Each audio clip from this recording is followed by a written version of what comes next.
नमस्कार, मैं रवीश कुमार। क्या पीएम मोदी को जरा भी अनुमान नहीं है? पहले तो देश में मातम था, लेकिन विदेश भाग गए, फिर G7 में अब नाक कटा लिया। दोस्तों, वीडियो देखे आपकी पैरों तले जमीन खिसक जाएगी, लेकिन उससे पहले हमारे चैनल ऑफिशियल न्यूज को जरूर सब्सक्राइब करें। क्या पीएम मोदी आपको जरा भी अनुमान है कि भारत आपको आने वाले समय में आपको कैसे याद करेगा? आपको सत्ता में आए देश का मुखिया बने 11 साल हो चुके हैं, मगर आपने अभी तक एक भी प्रेस कॉन्फ्रेंस नहीं कि आपने सिर्फ अपने मन की बात सुनाई। आप मुझे बताइए कि आप अपने देशवासियों से बातचीत क्यों नहीं करना चाहते? क्या आप उनके सवालों से डरते हैं? एक बार फिर नरेंद्र मोदी प्रेस कॉन्फ्रेंस से मुंह दबाकर, मुंह छुपाकर भाग गए।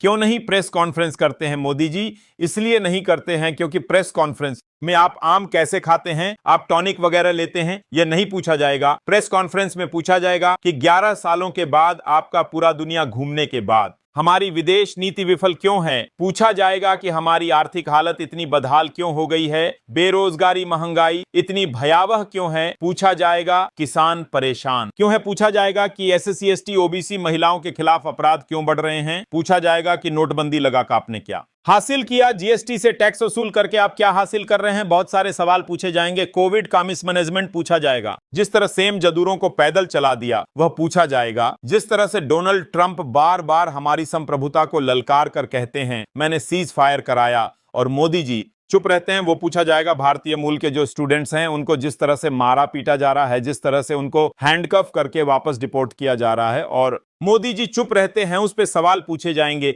इसलिए मोदी जी प्रेस कॉन्फ्रेंस नहीं करते हैं। लेकिन डरने वाले आदमी का यह कहना कि उसकी छाती 56 इंच की है, यह ठीक बात नहीं है। मोदी जी देश में बीते 2 महीनों में 1 विमान और 5 हेलीकॉप्टर दुर्घटनाग्रस्त हो चुके हैं और सैकड़ों लोग मारे जा चुके हैं। लेकिन देश के मेन स्ट्रीम मीडिया की हिम्मत नहीं हुई कि आपसे एक भी सवाल पूछ ले। पहले तो G7 में मोदी को बुलाया नहीं गया, यह खबर आई, और इस खबर के बाद यह सवाल उठने लगा कि आखिर क्यों नहीं बुलाया जा रहा? भाई, पिछली बार तो बुलाया गया था, अब की बार क्यों नहीं बुलाया जा रहा? क्या कनाडा उन खालिस्तानी आतंकियों के समर्थकों से डर गया है जो भारत के खिलाफ साजिश करते हैं? तो कनाडा क्या भारत का दोस्त है या खालिस्तानी आतंकियों के साथ दोस्ती निभा रहा है? यह सवाल उठने लगा।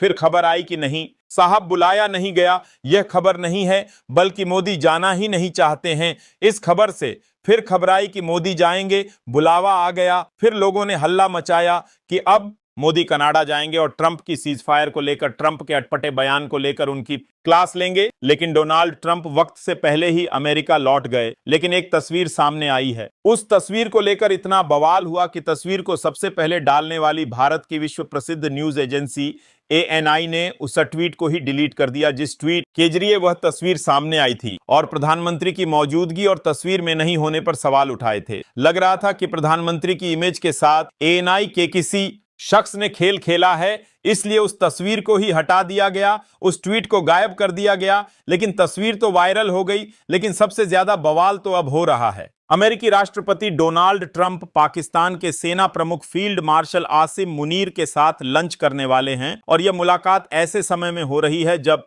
भारत और पाकिस्तान के बीच तनाव चरम पर है। इस मुलाकात ने भारत में कई सवाल खड़े किए हैं, खासकर तब जब भारत ने आतंकवाद के खिलाफ अपनी जीरो टॉलरेंस नीति को वैश्विक मंच पर मजबूती से रखा है। खुद अमेरिका आतंकवाद की पीड़ा झेल चुका है। कई मौके पर उसके अधिकारी आतंकवाद को संरक्षण देने के लिए पाकिस्तान की आलोचना कर चुके हैं। दूसरी तरफ अमेरिका भारत को अपना रणनीतिक साझेदार भी बताता है।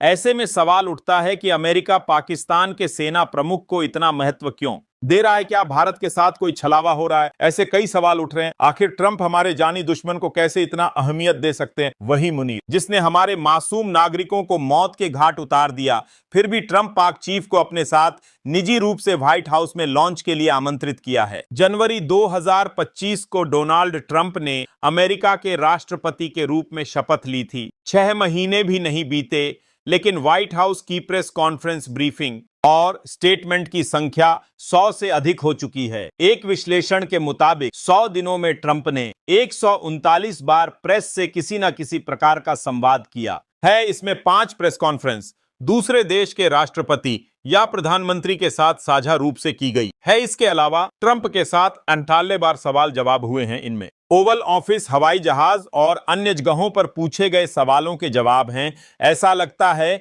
कि राष्ट्रपति ट्रंप प्रेस कॉन्फ्रेंस के बजाय रोजाना सवाल जवाब करने में यकीन रखते हैं। आंकड़ों से पता चलता है कि पहले कार्यकाल के मुकाबले इस बार ट्रंप प्रेस के साथ ज्यादा सक्रिय हैं।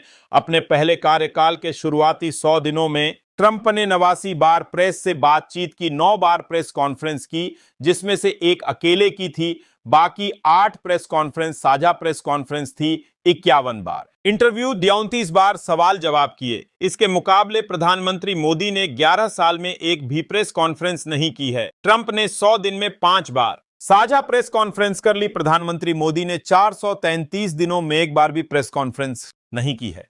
अब आखिरी सवाल आप लोगों से, क्या पीएम मोदी को प्रेस कॉन्फ्रेंस करना चाहिए या नहीं, कमेंट में बताएं।